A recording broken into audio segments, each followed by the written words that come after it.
maturity. Has the whole team gone through that this year? That's what maybe has led them to this point? Oh, without a doubt. Tough year in 11, coming off that 50-win national seed year in 10, and we were very young. We got beat up a little bit, but we knew those guys would grow up.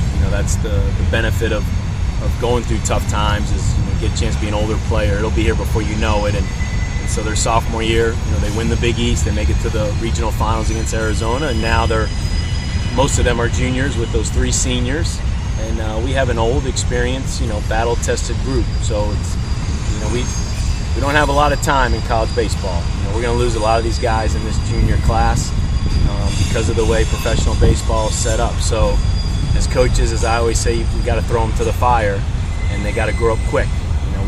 We're not getting these guys for 4 and necessarily 5 years.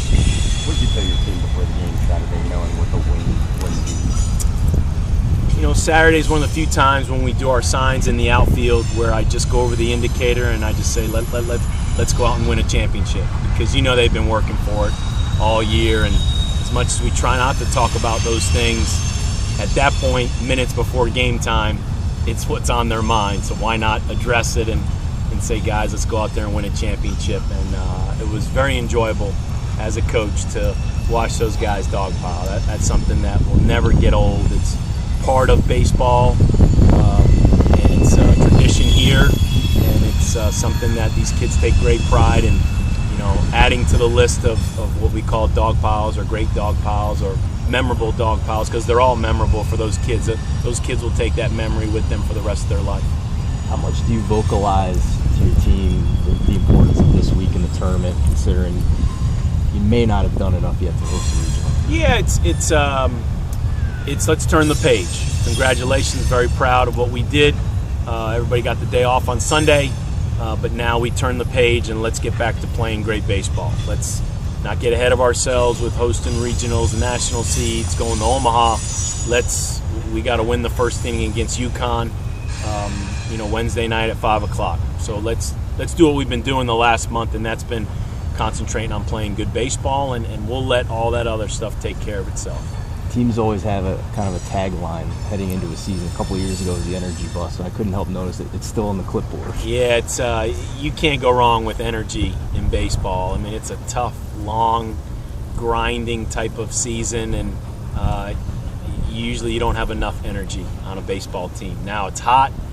The conditions are even mentally more challenging, and so I just stuck with this. It's been with us for the last couple years, and the kids have taken to it. We've been a help the helper team all year, and Joey Filomeno was the epitome of that Saturday, coming out there and pitching those huge 2 innings when he hadn't pitched in like 3 weeks.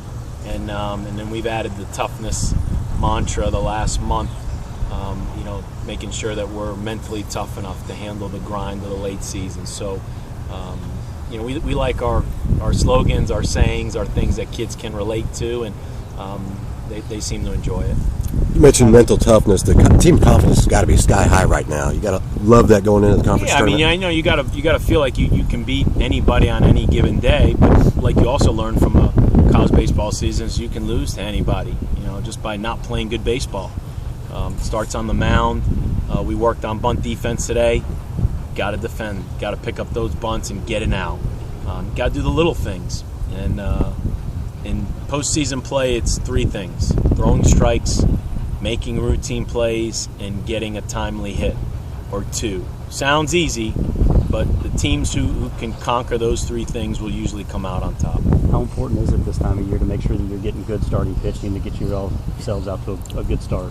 Well, Coach Williams does a great job with the pitching staff, and if anything, what we learned, throughout the season is we don't burn those guys out. We don't ever throw them 130 pitches, on a Friday night or Saturday afternoon. They're on a strict pitch count from the first day all the way to the conference tournament, making sure that they're ready to perform in the postseason. So, we feel good, with those 3 juniors and Green, Thompson, and Kime, and but we're gonna flip the ball to a freshman on Wednesday, Kyle Funkhauser, and we're gonna give Chad another day's rest and Jeffrey another day's rest, and we're going to let Funkhauser attack UConn, and we'll go from there. Anything else? All right.